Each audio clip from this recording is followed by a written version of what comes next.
네, 오늘도 세계로 떠나보도록 하겠습니다. 여러분의 경제 시야를 세계로 확 넓혀보죠. 월드 이코노미 시간입니다. IS 경제연구소의 차영주 소장님 나오셨습니다. 어서 오십시오. 예, 안녕하십니까. 한양대학교 경제금융대학의 이정환 교수님 나와 계십니다. 어서 오십시오. 예, 안녕하십니까. 새벽에도 우리를 실망시키지 않은 이분. 저는 오늘 확신이 들었어요. 이분은 시계를 볼 줄 모르는구나. 이분의 지성으로는 시계 보는 게 너무 어렵겠구나라는 생각이 들었는데 시계 안 보시는 나라들이 몇 개 있죠. 그래요? 중동이라든지 아니면 저 위쪽이라든지 갑자기 그 생각이 좀 들긴 하네요. 원래 예고됐던 시간은 우리 시간으로 새벽 5시였는데 결국에 발표가 나온 거는 6시가 넘어서 나왔습니다. 4월 2일에 상호 관세를 부과할 거다. 또 자동차 관세 이야기도 있었고요. 그런데 뭐 예외가 없다 그러더니 관대하게 할 거라 그러더니 또 간밤에는 너무 관대해서 놀라고 뭐 어쩌라는 거예요. 어떻게 보였습니까? 그 관대의 개념이 예. 주체가 누구냐라는 거죠. 그것을 관세를 부과받는 사람들이 관대한 거냐, 예. 아니면 미국민들이 볼 때 관대한 거냐, 트럼프 네. 자신이 볼 때 관대한 거냐라는 네네네. 어떻게 보면 진짜 언어적인 그러한 어떤 수사다라고 좀 말씀드릴 수가 있겠죠. 상호 관세가 관대할 수는 없겠죠. 그렇죠. 그리고 상호라는 이름 자체도 저는 조금 어폐가 있다라고 생각을 해요. 이제 우리나라식으로 네네네. 번역을 하다 보니까 이제 그런 건데 지금 이제 관세 정책이 어찌됐든 그 이제 수면 위로 올라온다라고 보여집니다. 지금 이제 철강에 이어서 자동차, 예. 그다음에 이제 상호 관세 문제 이렇게 된다라면 큰 틀은 다 나온다라고 봐요. 예. 근데 이제 우리가 그나마 희망을 좀 겪는 것이 가질 수 있는 부분들이라고 본다라면 트럼프가 이렇게 관세를 한다라 그래서 이게 픽스가 된다. 영원히 바뀌지 않는다. 네네네. 이런 것은 아닐 거라고 봐요. 왜냐하면 멕시코, 캐나다 문제도 그렇고 네네. 다른 나라들도 봤을 때는 일단 어쨌든 가장 그 불확실성에 대한 것들을 해소한다라는 측면 그리고 이것을 기반으로 해서 협상을 통해서 각 나라들마다 다른 어떤 그 상황이 부활할 예. 가능성이 있기 때문에 차라리 빨리 해라. 빨리 하고 그다음에 협상하자. 그게 이제 피해가 이제 그 대상이 되는 우리나라 입장이라든지 그 예. 입장이 아니겠나 이렇게 대변해 드릴 수 있을 것 같습니다. 차라리 얻어맞는 게 낫지 때릴 듯 말 듯 계속 이런 상황이 이어지다 그 보니까 옛날에 우리 어르신들이 그러잖아요. 군대에서 좀 그런 옛날에 안 좋은 상황이 있었을 때는 차라리 맞고 그냥 시작해버리는 게 맞아요. 낫다. 뭐 이런 에피소드를 좀 말씀하신 적도 있죠. 예. 차라리 그게 속편할 것 같긴 예. 합니다. 간밤에 보니까 결국에 문제가 됐던 게 이 자동차 관세 문제란 말이에요. 25% 관세를 부과하겠다. 뭐 현대차는 어떻게 되는 겁니까 그러면? 뭐 현대차도 외국에 생산하는 건 못 받으리라고 생각하는 게 맞을 것 같습니다. 네네네. 뭐 근데 다만 이제 현대차 이제 투자를 함으로써 공장 증설을 하고 굉장히 그 31조 가량의 투자 계획을 발표했는데 공장에 증설하고 하면은 미국에 수출하는 거에 뭐 한 70%까지는 그러니까 지금 생산 물론 이제 생산이 더 늘어나면 좀 다른 이야기이긴 한데 예. 지금 생산량의 뭐 70%까지는 좀 현지에서 생산이 가능해질 거라는 뭐 분석은 있고요. 예. 그러니까 미국 한 170만 대 팔았는데 그중 한 70% 정도는 뭐 생산이 가능할 거다라는 이야기가 있는데 관세는 기업에 매기는 게 아닙니다. 그렇죠. 관세는 예. 국가 단위로 매기는 거기 때문에 그렇죠. 뭐 한국에 대해서 이렇게 매긴다라고 하면은 물론 이제 특혜를 줘서 아주 좀 뺄 수 있는 가망성이 아예 없지는 않지만 전부 25% 관세를 부과하겠다라고 하면은 한국도 이제 상품에 대해서 관세를 부과받는다라고 생각하는 게 예. 사실은 뭐 합리적이라고 생각할 수 있을 것 같습니다. 예. 알겠습니다. 이게 과연 어떤 영향을 줄 것인가? 결국에는 이게 미국의 자동차 산업을 강하게 할 것인가? 미국의 자동차 산업에 치명타를 줄 것인가? 그렇죠. 근데 결국에 주식시장의 반응을 보면은 어땠습니까? 일단 지금 현재 시간으로 보면 현대차 이제 우리나라 국내 주식시장이 열렸습니다. 현대차 같은 경우 지금 3% 정도 빠져 있고요. 예. 기아 같은 경우도 한 2% 정도 빠져 있다라고 네네네. 이제 말씀드리겠고 미국 시장 같은 경우 테슬라가 한 5% 빠졌어요. 네네네. 오히려 지금 현재 테슬라 같은 경우가 상당히 좀 안 좋은 부분들이 있다. 또 어제 이온 뉴스 말고도 캐나다에서 테슬라 그 자동차에 대해서 보조금 안 주겠다. 그런 얘기가 나왔어요. 뭐 유럽에서는 판매량이 절반으로 떨어지고 난리네요. 예, 네. 거기는 소비자들이 안 샀고 캐나다에서는 오히려 조금 테슬라를 보복한다 이런 얘기들이 나왔고 GM도 한 3% 빠졌고요. 도요타도 한 1.9% 정도 네네네. 어제 미국 시장에서 빠졌고 나머지 이제 전기차 회사들도 이제 빠지긴 했는데 전반적으로 이제 본격적으로 반응은 오늘 새벽이겠죠. 그런 부분들인데 네네네. 그럼에도 불구하고 장 끝나고 주가는 좀 나왔으니까. 많이 빠졌다 예. 이렇게 정리하겠습니다. 알겠습니다. 스텔란티스도 한 3.55% 정도 빠지고 포드만 강보합을 유지한 그런 상황이었습니다. 자, 그런데 백악관에서 나온 걸 보니까 USMCA 요거는 캐나다, 멕시코 이쪽 같이 하는 그거죠. 그 당분간 이쪽 부품은 무관세로 하겠다. 이거는 자동차 업계에서 하도 난리치니까 조금 신경 쓴 걸까요? 일단은 예전 분들이 네. 익숙하게 나프타라고 하죠. 네네네. 북미 자유무역 협정인데 맞아. 그게 조금 더 입에 와닿는다. 예. USMCA는 2020년에 체결됐고요. 예. 코로나 근처쯤 체결됐고 제가 알고 있고 이때 핵심 사항 중 하나가 자동차 산업의 공급망 관한 이야기이기도 했습니다. 그쪽에 네네네. 공급망을 북미 전체로 만들기 위해서 이런 협정을 만들었다라는 이야기가 있고 멕시코 인권 관련 이야기도 그 협약 자체가 자동차에 대해서 집중적으로 한 이야기이기도 하고 아무래도 이제 미국 기업 입장에서는 그런 협약에 따라서 투자라든지 이런 것들을 공급망을 기본적으로 캐나다랑 멕시코 쪽에 펼쳐놨는데 예. 이것을 뒤집고 사실 한다는 거는 그러니까 미국 기업의 영업에 안 좋다는 이야기라고 보시면 될 것 같고 포드사가 뭐 그렇게 나쁘지 않았던 이유도 공급망 구조 자체가 이제 예. 북미 지역에 펼쳐져 있어서 그런 게 아닌가라는 네. 의견들은 좀 있는 것 같습니다. 그러니까 이제 결국 봤을 때 이 협약 자체가 기본적으로 자동차 공급망에 대해서 굉장히 중요하게 생각했던 협약이었기도 하고 그다음에 이제 미국 기업들이 실제로 공장을 바꾸는데 이거는 상당 기간 시간이 걸릴 거라고 생각을 하고 미국 예. 기업들에게 피해를 주면은 그 미국에서 고용이 줄어들게 되거든요. 그러니까 아무래도 이제 전체 생산량이 줄어들게 되면은 네. 미국 내 고용이 줄어들 수밖에 없기 때문에 정치적으로 또 부담이 되는 이런 걸 수밖에 없어서 예. 사실 이제 그 제조업 노동자 근로자들 위한다라고 하고 있긴 하지만 미국 내에서 이제 고용이 그러니까 이런 자동차 기업에서 고용이 줄어든다는 얘기는 정책 목표랑 맞지 않기 때문에 네네. 아마도 뭐 어쩔 수 없이 뭐 이런 것들은 무관세로 계속 가는 게 아니냐 개인적으로 그렇게 생각을 하고 있습니다. 이것도 굉장히 좀 중요한 포인트인데 부품에 대해서 무관세잖아요. 예. 그렇기 때문에 예를 들어서 멕시코에서 우리 기아가 만들 때 이 관련된 부품을 사용하게 되면 관세가 깎입니다. 그러니까 이제 25% 관세에서 예를 들어서 50%가 여기에 관련된 부품을 쓰게 되면 예. 관세가 12.5%를 깎여요. 그러니까 그러니까 이제 어떻게 보면 단순하게 우리가 현대기아차 같은 경우 메나다 이런 거에 적용 안 받는 걸 쓰는 게 아니라 정말 디테일한 거죠. 예. 부품까지도 그러니까 어떻게 보면 이제 미국과 캐나다는 같은 한 몸이다라고 하면 이런 부품들까지 사용할 수 있게 동료되는 법이 적용 법이다 네. 이렇게 정리가 되겠습니다. 어쨌든 간에 우리 입장에서는 많은 점의 불확실성이 또 생겼다고밖에 그렇죠. 볼 수가 네. 없어요. 어떤 부분이 가장 문제가 될까요? 지금 이제 우리가 지금 굉장히 당황스러운 게 저도 예. 이제 아침에 텔레그램 방이라든지 단톡방에서 간 게 도대체 정의선 회장이 가서 얻어온 게 뭐냐라는 그런 부분들이죠. 얼마 전까지만 하더라도 얼마 전까지만 하더라도 현대차는 관세 부과를 안 하겠다. 뭐 걱정하지 마라. 백악관에서 공식적으로 이제 얘기한 거 아니겠습니까? 제가 그 얘기 딱 듣고 나서요. 아까 교수님 같은 생각이 떠올랐어요. 그게 가능한 건가? 예.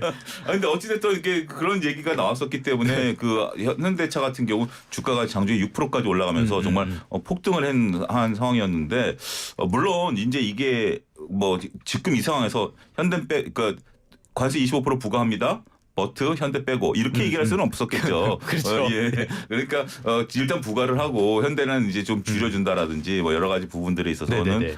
있을 것이라고 봐요. 그렇기 때문에 앞서 서두에도 말씀드렸다시피 차라리 오픈되고 나중에 조정으로 들어가자라는 부분인데 어찌됐든 그래야만 현대처럼 이렇게 막대하게 미국에 투자를 하겠다라는 것들에 대한 뭔가 혜택을 줘야 되니까. 이런 것들의 모범 사례가 된다라고 말씀드릴 수가 있겠는데 일단 우리 같은 교수님도 말씀하셨지만 우리가 70%를 지금 이제 생산하고 있습니다만 현재로서는 지금 미국에서 가장 잘 팔리고 비싼 제네시스 같은 경우 네네네. 100% 국내에서 나갑니다. 근데 이제 조지아 공장이라든지 이런 쪽에서 제네시스 생산을 하고 있고 전기차 생산을 지금 독려를 하고 있기 때문에 빨리 어쨌든 일단은 조금 그쪽에서 생산을 좀 하고 그 다음에 이제 협상을 통해서 공급망을 재편하는 이런 움직임이 필요하지 않을까 싶기도 합니다. 알겠습니다. 어찌됐든 간에 이런 상황이 정말 미국 산업에 도움이 될지 굉장한 물음표가 막 머리에서 떠다니고 있는데 저는 뭐 말아먹을 것 같아요. 이 정책. 아무튼 간에 상황이 이렇다 보니까 미국의 눈치를 각국들이 굉장히 많이 보는 것 같아요. 뭐 인도 소식도 나오고 베트남 소식도 나오고 막 그렇던데 어떤 나라들 어떻게 움직이고 있습니까? 그래서 뭐 인도라든지 뭐 그다음에 영국이라든지 그러니까 뭐 수익관세 내리겠다라고 얘기하는 거죠. 수익관세 내리고 있거나 뭐 그 흔히 말하는 빅테크 기업들의 디지털세 같은 거 인하한다든지 이렇게 되면서 무관세로 한다든지 뭐 그런 정책을 펼치고 있다라고 보시면 될 것 같고요.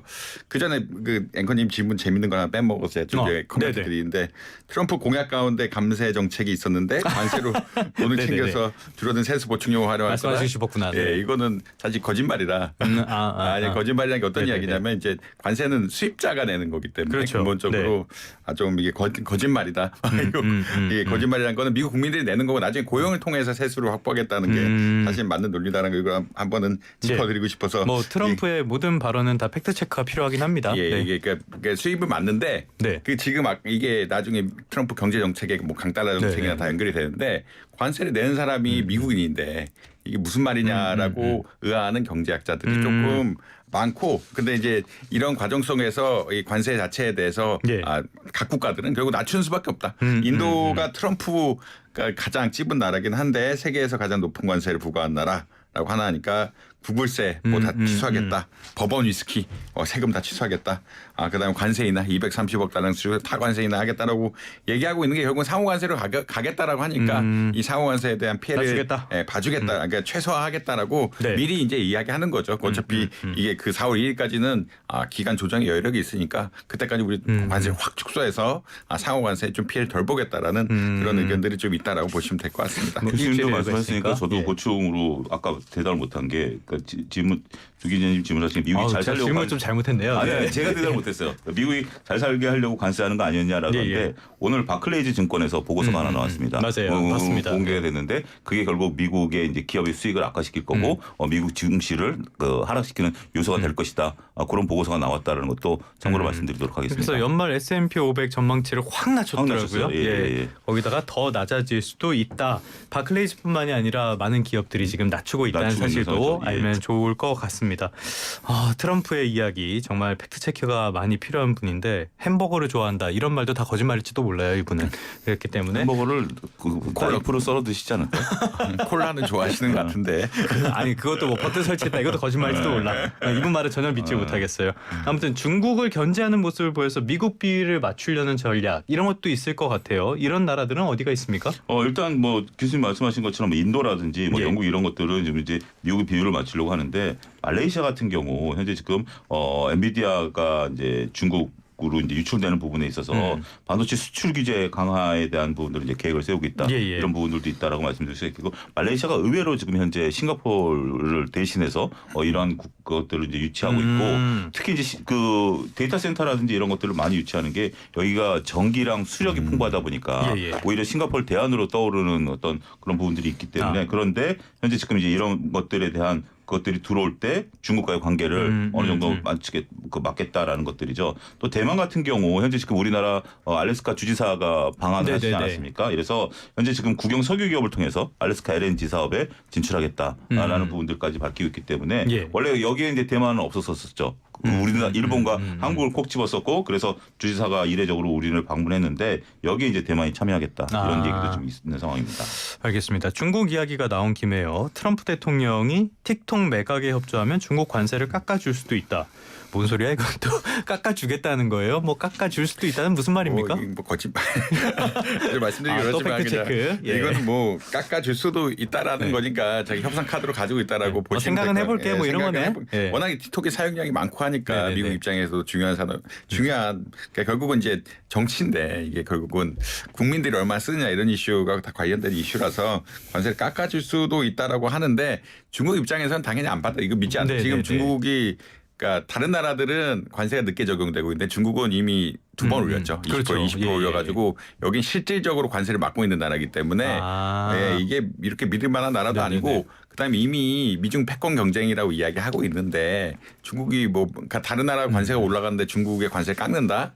라는 시나리오는 중국 입장에서는 아무래도 없을 거라고 개인적으로 생각합니다. 기대하지 않겠죠? 예, 그거는 말이 안 되는. 그러니까 특히나 이제 다만 뭐 시진핑 주석하고 뭐 트럼프 대통령이 만나서 우리가 뭐 대국적으로 뭘 해서 이제 관세 깎자 이런 쇼맨십이 발휘되는 거 아니면 지금 예. 상황상 중국 입장에서 관세를 깎는다는 거 받아들인다 그걸 믿는다는 사람은 아무도 없을 거라고 예. 개인적으로 생각을 합니다.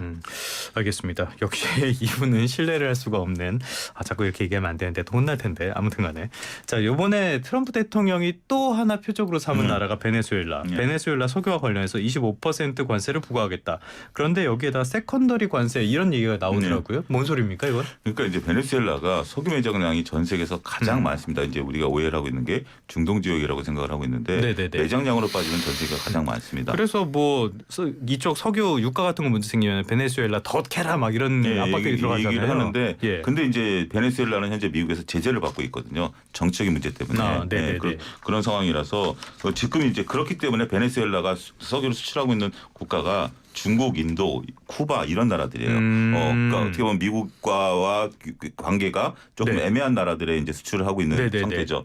근데 이들이 그렇게 지금 석유 매장량은 많은데 사우디 같은 경우 1,000만 배럴을 생산합니다. 네. 근데 얘네가 생산하는 게 100만 배럴이 안 돼요. 왜 그거밖에 안 되는 겁니까? 그러니까 이제 예. 이게 시설이 노후화되고 미국의 제재를 받다 보니까 네네네. 투자가 안 들어가고 있는 상태예요. 하긴 매장량만으로 되는 건 아니니까. 매장량만으로 되는 건 네. 아니에요. 그래서 지금 현재 생산 순위로 보면 한 22 정도 순위이고 네네. 그런 상태에서 세컨더리 관세라는 것은 그나마 베네수엘라 석유를 갖다 쓰는 애들한테까지도 20% 관세를 매기겠다라는 네. 거거든요. 그러니까 지금 대상을 놓고 보면 베네수엘라 니네 내가 정치적으로 제재한다 그래서 너 딴짓 하고 있어? 너 그렇다고 중국 인도로 수출하고 있어? 그러려면 너 뭐 그렇게 해서 두드려 맞을래? 네. 아니면 우리가 너 풀어주지는 않겠지만 그래도 우리 말 들을래라고 지금 이제 본다라는 것들이죠. 근데 이제 이런 배경 속에는 정치적인 부분들이라고 제가 포괄적으로 말씀드렸습니다만 베네수엘라 이제 깽단의 예. 문제 지금 이제 네네네. 미국이 때리고 있는 것이 결국 이런 깽단하고 마약 문제를 지금 이제 국경 문제 이런 부분들을 하는 거 아니겠습니까? 이런 부분들도 있고 결국 중국 같은 경우 현재 지금 러시아 원유라든지 그다음에 베네수엘라 원유 더군다나 중동에서의 또 역할의 이제 증대 이런 부분들이 있기 때문에 우회적으로 중국을 때린다 이런 시각도 현재 존재하고 있다 이렇게 말씀드릴 수 있겠습니다. 베네수엘라도 확실히 그런 그 뭐라 그러죠? 치안 문제 이런 그렇죠. 것들, 좀 그때 복잡한 이제 문제죠. 러우 전쟁이 터졌을 때 대안으로 나왔었던 게 알제리에 있는 LNG하고 네. 그다음에 베네수엘라의 원유였었는데 이 두 나라가 다 미국의 현재 지금 제재를 받고 있는 상황이다 이렇게 말씀드릴 수 있겠죠. 알겠습니다. 근데 말씀을 들어오면은 이것도 결국에는 포인트가 가는 게 중국이 아닌가라는 생각도 들거든요. 베네수엘라 경제도 경제인데 중국에도 영향을 주게 되는 거 아닙니까 이거는?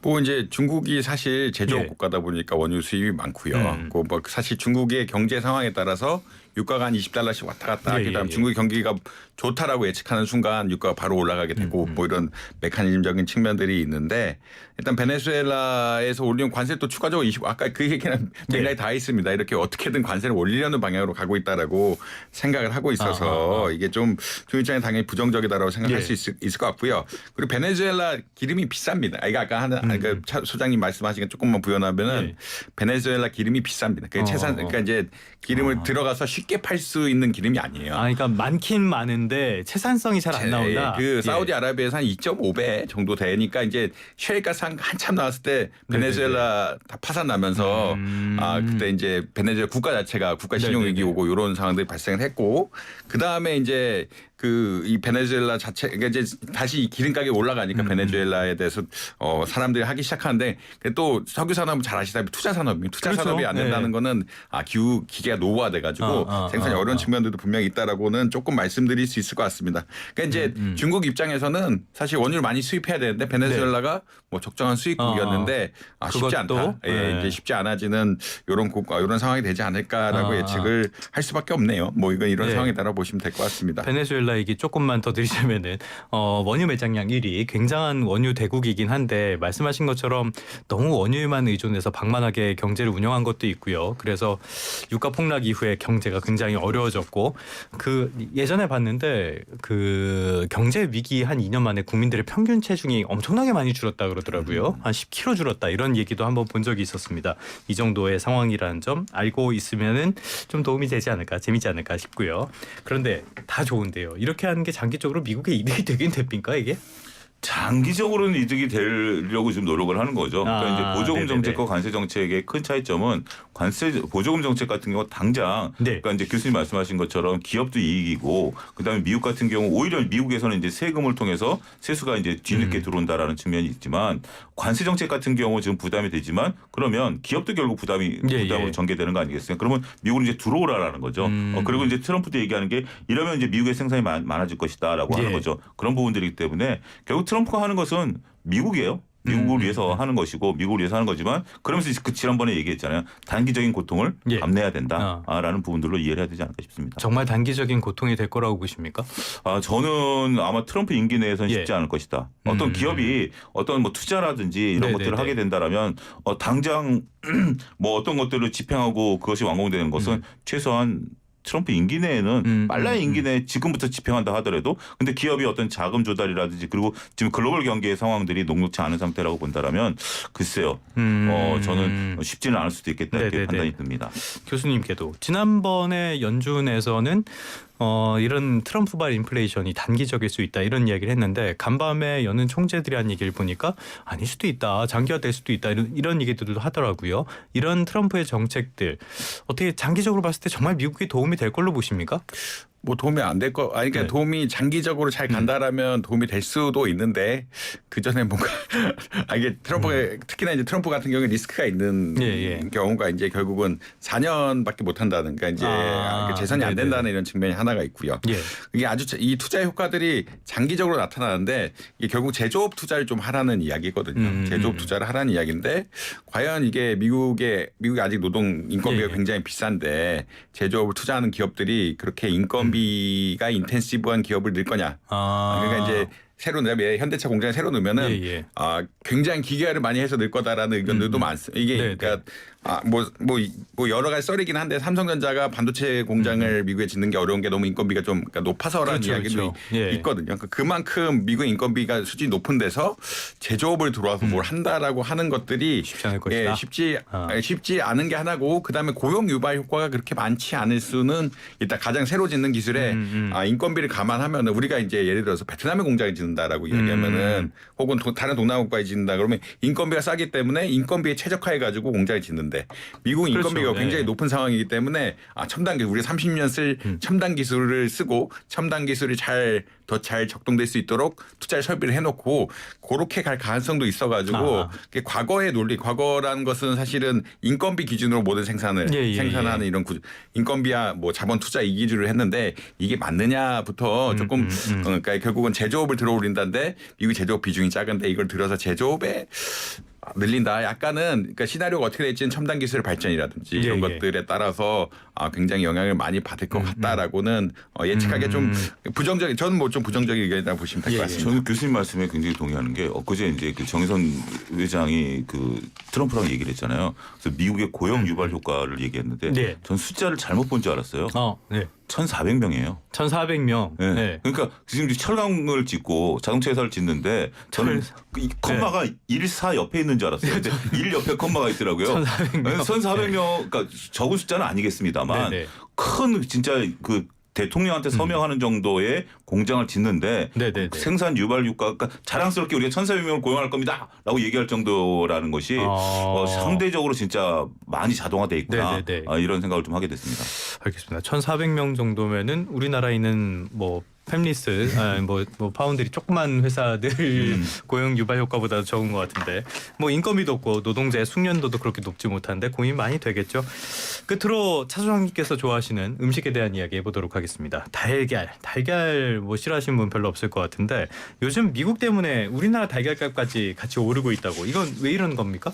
전체적으로 봤을 때 지금 이제 우리도 소비 심리가 악화되다 보니까 아무래도 달걀 같은 경우 이제 우리가 100% 영양가 있다는 건 달걀하고 우유 이 부분에 대해서는 아무래도 인식이 좀 있죠. 그런 그렇죠. 부분들이 있는 부분들인데 우리나라한테 지금 현재 월 최대 1억 알을 좀 수출하라라고 좀 꼭 집어서 얘기를 지금 한 상태입니다. 이게 이제 국내 월 생산량의 15분의 1 수준이에요. 어마어마한 양인데 근데 이제 우리나라에서는 조금 어렵다라는 거죠. 이게 지금 다 나가게 되면 우리나라 가격도 지금 현재 난리가 나겠는데 우리나라가 지금 한 10% 정도 올랐는데 이게 이제 이렇게 되면 어렵다 그래서 지금 한 250만 알 정도 수출할 정도로 이제 계획을 좀 세우고 있다라고 좀 말씀드릴 수 있겠는데 달걀을 수출하는 방법은 뭐 여러 가지가 있습니다. 알로 그러니까 이제 우리가 이제 완성 알 상태로 수출하는 경우도 있고 그다음에 액란하고 그다음에 분말 그렇죠. 이건 이제 빵을 제조할 때 이제 들어가는 부분들이라서 그런 부분들로서 이제 수출할 수 있는 건데 어쨌든 지금 이렇게 하고 있다라고 지금 아무래도 지금 이제 우리도 입장이 좀 곤혹스러운 것 같아요. 그러니까 다 좋은데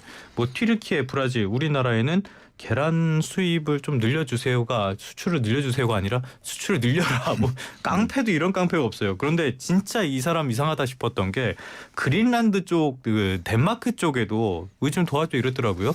뭐 넉살도 좋다고 해야 될까, 염치도 없다고 해야 될까, 어떻게 보였습니까? 뭐 덴마크가 일단 낙농 강국이니까 예. 라고 보시면 될 것 같고요. 상대적으로 이제 폴란드와 프랑스 이런 데 조류 인플레안제가 퍼져가지고 그런 캐파가 없다라고 보는 그러니까 이제 그 영양도 있고 기본적으로 그러니까 생산량이 기본적으로 받쳐주는 데에서 수출을 해야 그 나라 가격에도 문제가 없고 수입하는데도 용이하고 수입 가격도 싸고 이런 결과가 생길 수 있을 것 같은데 덴마크 낙농 강국이기도 하고 상대적으로 아마 피해가 좀 덜 받아서 그렇다라고는 생각을 하고 있는데 당연히 비우호적이겠죠. 예. 이렇게 지금 뭐 트럼프 정책에 잘못된 지점들이 많이 지적을 하고 있는데 너무 기존의 우호 관계들을 다 해치고 그러니까.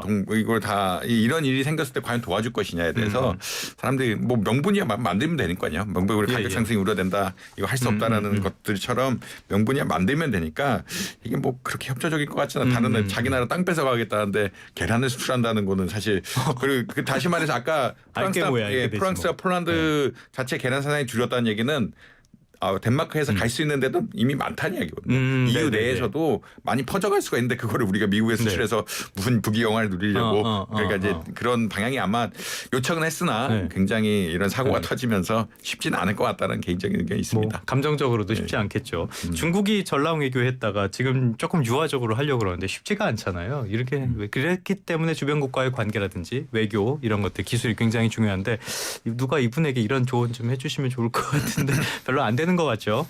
알겠습니다. 지금까지 한양대학교 경제금융대학의 이정환 교수님, IS 경제연구소의 차영주 소장님과 함께 트럼프를 중심으로 세계 경제에 대한 이야기 나눠봤습니다. 오늘 말씀 고맙습니다. 감사합니다. 감사합니다.